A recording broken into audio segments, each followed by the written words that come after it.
네, 아까 시장님께서 이제 우리 환율이 1,380원 넘었다고 했잖아요. 예. 그래서 그동안 한국은행 측에서는 우리 경제 펀더멘털이 괜찮기 때문에 걱정할 필요가 없다 이런 얘기를 계속 해왔거든요. 근데 어제 보도를 보니까 긴급 시장 상황 점검 회의라는 게 있었나 봐요. 거기에서 한국은행 부총재가 얘기하기를 원화의 약세 속도가 우리 경제 펀더멘털에 비해 빠른 측면이 있다. 처음으로 이렇게 부정적인 측면을 얘기를 했어요.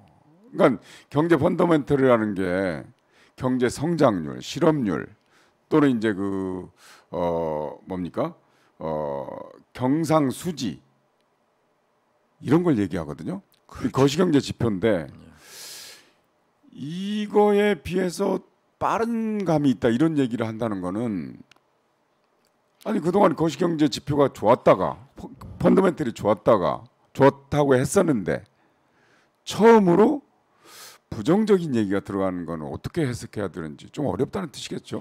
지금 현재 네네. 윤석열 정부의 경제팀들이 예산 쪽에 밝은 사람들이 다 와 있고 거시경제에 굉장히 약하다는 거예요. 그런 전문가가 없는 거예요. 그렇기 때문에 김영삼 대통령 때도 외환 보유고가 30억, 40억 달러가 내려가는데 지금 펀더멘털 이 거시경제가 좋기 때문에 우리 외환위기 오지 않는다 하다가 IMF 외환위기로 즉각 들어갔잖아요. 네네. 그런데 지금 그때 당시 우리가 2, 30억 달러에 불과하던 외환 보유고가 이제 김대중 대통령, 노무현 대통령, 이명박 대통령, 박근혜 대통령, 문재인 대통령 다 올라가지고 지금 4천 뭐한 6, 700억 달러 현재는 보유고가. 지금 자꾸 내려갔어요. 네네. 5년간 저 무역 수지 적자가 되니까 그래도 세계에서 9개 외환 보유고 많은 국가에 들어가더라고요. 우리가 네네. 9번째 된데 네. 이게 지금 무너져 가고 있는 거예요. 상품 수지 적자, 무역 경제 수지 적자하고 아무리 추경호 부총리가 얘기를 해도 시장에서는 환율이 올라가고 이게 참 문제가 있죠. 그렇기 때문에 한국은행 부총재가 그런 말씀을 하셨는데 이걸 심각하게 봐야 돼요. 그래서 경제는 심리입니다. 네네. 경제는 심리이기 때문에 대통령께서 총체적으로 잘 보고 국민의 협력과 협조를 얻어야 되는데 그래서 경제 위에도 정치가 있는 거예요. 네, 그렇습니다. 그래서 이 정치적으로 국민들을 안심시키고 정치권이 싸우지 않고 우리가 팔 걷고 대통령, 야당 대표, 정부가 나서서 이렇게 합니다라고 하면은 또 달라질 거예요. 저는 그렇게 봐요. 시장님, 우리 정부의 예산 전문가들은 많이 있다고 그랬는데 말이죠. 내년 예산에서 왜 지역화폐는 정부 보조금, 정부 지원금 있거든요. 지역화폐 왜 그건 전액 삭감했습니까? 그건 이재명 표니까. 이재명 표라서. 이재명 표니까 없앤 거죠. 실제로 정치적으로 없앤 거네요, 그럼. 저는 그렇게 봐요. 실제로 말이죠.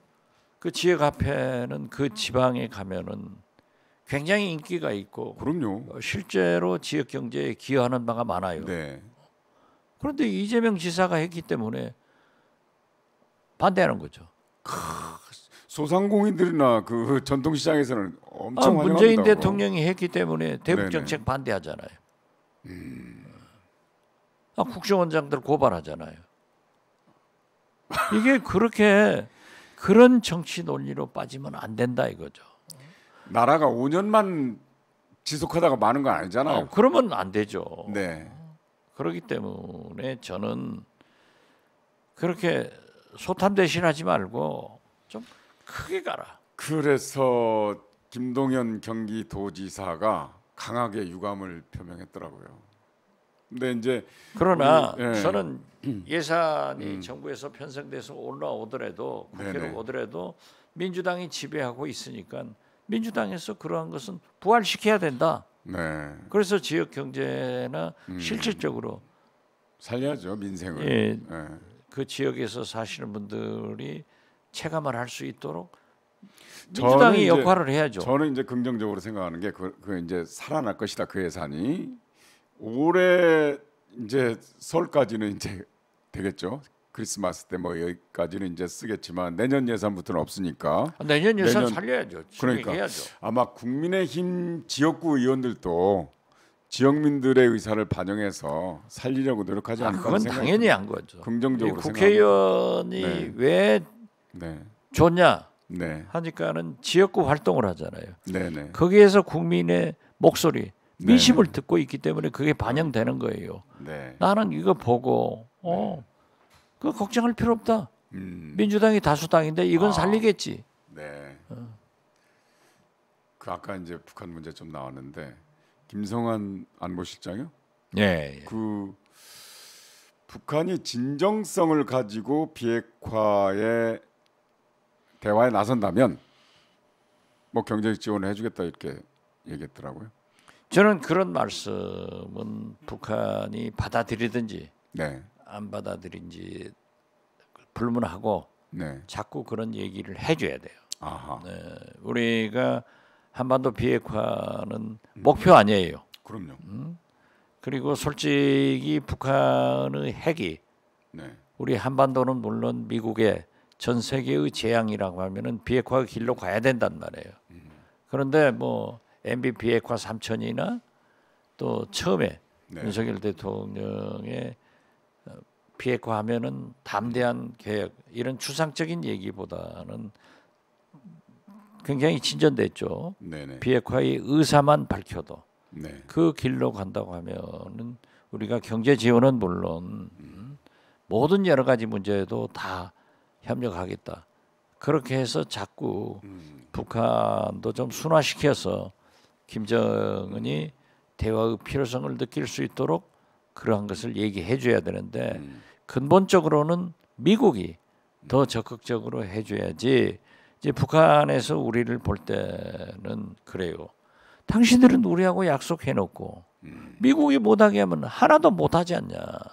그래서 문재인 대통령도 다 철도한다고 해가지고 한미연합사에서 DMZ 철도 못 지나가게 하니까 아무것도 못하지 않냐. 이런 것은 또 실질적으로 그러거든요.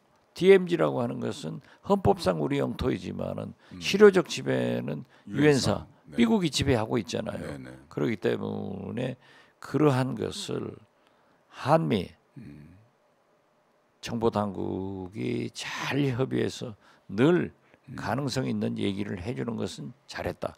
그런 의미에서 보면은 김성환 안보실장이 그런 얘기를 한 것도 저는 긍정적 평가를 합니다. 자주 하는 게 좋다. 자주 했어요. 그리고 그걸 실질적으로 행동으로 옮겨야죠. 그러니까 근데 저도 이제 이런 뉴스도 있네 이렇게 생각하면서 진정성 있는 진정성 어떻게 확인합니까 그거를? 그러니까 지금 현재는 이 남북 네, 북미 간에 가장 문제가 되는 게 신뢰성이에요. 네, 네, 북한이 뭘 한다고 해도 우리도 못 믿고 미국도 못 믿고 우리가 뭘 한다고 해도 북한이 못 믿고 미국이 뭘 한다고 해도 북한이 못 믿는 거예요.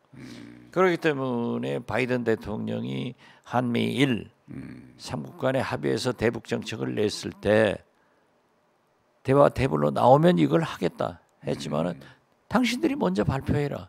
지금까지 안 되잖아요. 그래서 저는 가장 중요한 것은 한미 정부 간의 한미 동맹을 굳건히 하면서 거기에서 가장 좋은 안을 북한에 제시하는 것이 좋다. 저는 그렇게 봐요. 우리가 먼저 손을 내미는 거죠. 그렇죠. 그런데 자꾸 그 한미일 이렇게 해서 뭐 ICBM 핵실험하면은 한반도에서 한미일 군사훈련하겠다 이런 얘기는 굉장히 북한에서는 민감하죠. 그렇죠. 그러니까 실질적으로 우리 국민들도 민감한 거예요. 네. 6.25 전쟁 때 이승만 대통령도 일본 자위대가 참전한다고 하니까 극구반대죠. 38선에 총구를 일본으로 가게 하겠다. 그러니까 그래서 막았잖아요. 보수에서도 그건 싫어하죠. 보수에도 싫어하는데 네. 지금 일부 네네. MB 때 그러한 일을 트라이한 사람들이 윤석열 정부에 들어가 있기 때문에 그런 염려가 있죠. 네, 있죠.